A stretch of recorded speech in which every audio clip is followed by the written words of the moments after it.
The Queen, Mirei, and her ace monster, Bagsavra, are back, and I could not be happier. I love both characters and units, so seeing Mirei get the victory here was brilliant.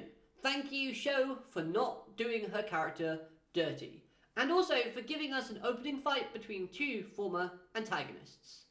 Hello everyone and welcome to Dueling with Downstone. Today we're talking all things episode 3 of the Cardfight Divinez Deluxe arc.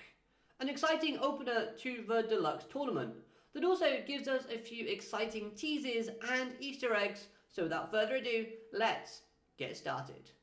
So starting off, let's talk about the tournament bracket, as this looks crazy.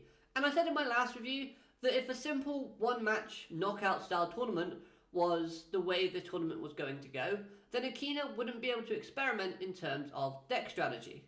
But even with a tournament having 4 brackets and the top 2 competitors of each bracket advancing to the knockout stages, Akina was dealt some BS luck.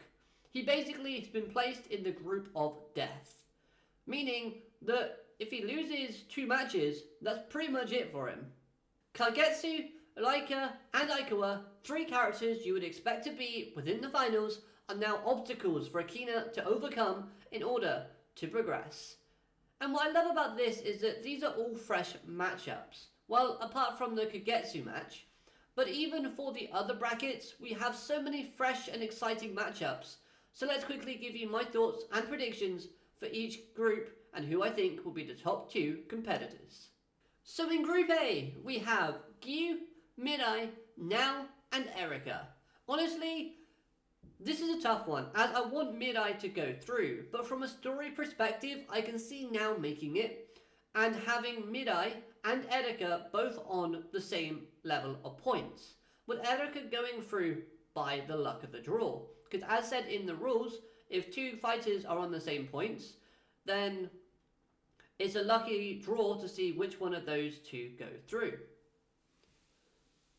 Now Group B has Suo, Senka, Megami, and Suzune. And I think a new character mode will activate, so Suzune will go through. And I think that leaves Megami in 2nd place. I'm sorry to all the Suo fans, but I feel like if Mirei doesn't go through, we still need some overdressed representation within this tournament. Although I'd love to see a matchup between Mirei and Suzune, which we can still get, because again, I'm just predicting, I could be wrong. I still think having Megami go through might just give her character a bit more of a boost. And hey, we can still have some interesting matchups with her. Group C, you know the participants, and once again, this is a very hard one to pick, but we know without a shadow of a doubt, Kagetsu will be in 1st place. Pretty much going undefeated. So then, 2nd place.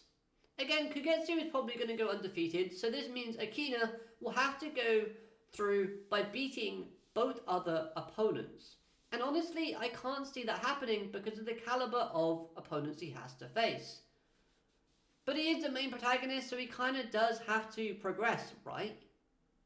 Now, one thing that this bracket does also give us though, which the last season teased at but never gave us, is a matchup between the Destined King and the King of Fate. So that'd be quite fun. Alternatively, this style of tournament could also mean that the opening to this arc with Akina versus Kagetsu isn't the finals, but instead during this bracket, round robin style. So that's cool, which then leaves the kind of possibility for the finals open a bit more. Anyways, the introductions to the characters for this tournament was really cool, and I loved how they managed to build up this hype and tense atmosphere for the tournament, getting both the in-anime crowd and us as the audience hyped for things to come. I loved Hikari's reaction to seeing Akina's bracket by saying he's doomed. That was hilarious. Plus, I do like this narrative that Akina is really the underdog, because again, putting him in a bracket like this, you don't expect him to win or go through. Now then, the match between Gyu and Mirei was amazing, and I loved how we got a mention of Yu within this fight, with each fighter expressing how they changed through their respective fights with Yu. And we even see how their decks and playstyles have evolved, with Mirei using overdress skills and showing more emotion during her fights, while still being able to tap in to that awesome boss energy that she has. And I always love it when a blind character opens their eyes as you know things are gonna get real. And when she said, sure, but it might not be all fun and games, that was hype and badass. I could not help but react.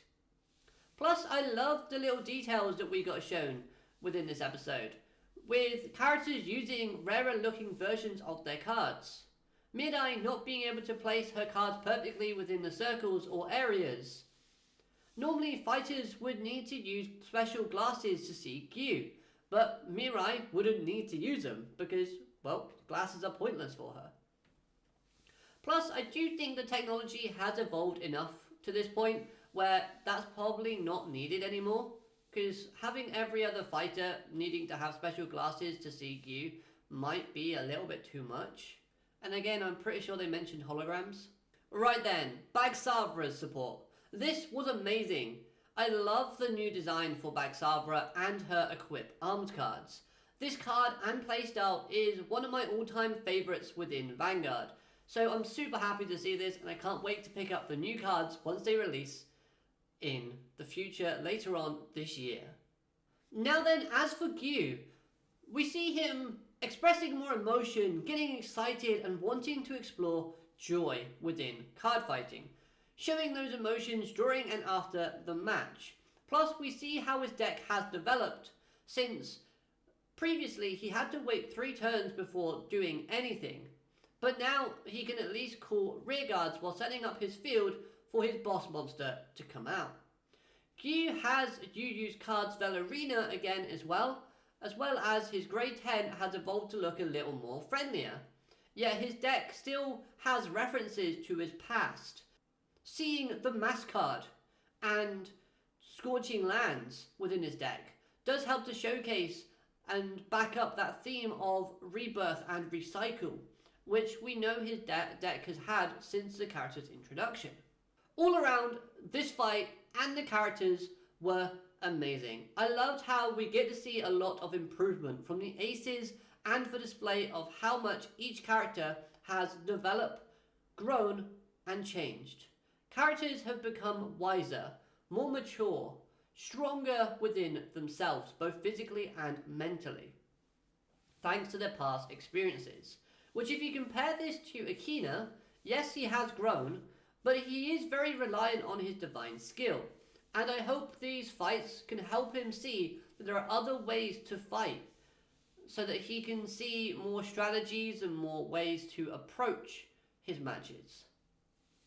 He seemed genuinely moved by this fight, plus he got to see why 2 others play Vanguard, which can only help him find his own answer, because again, we have that plot thread throughout the series. So overall, I love this episode and I can't wait to see more from this arc. If all the matches are going to be like this, then we are in for a massive treat. So let me know your thoughts on this episode in the comments down below. Love to hear what you have to say. And of course, if you want to know more, follow me, subscribe, all of that good stuff, and I'll see you next time. Have a great day. Alligator madane. Goodbye.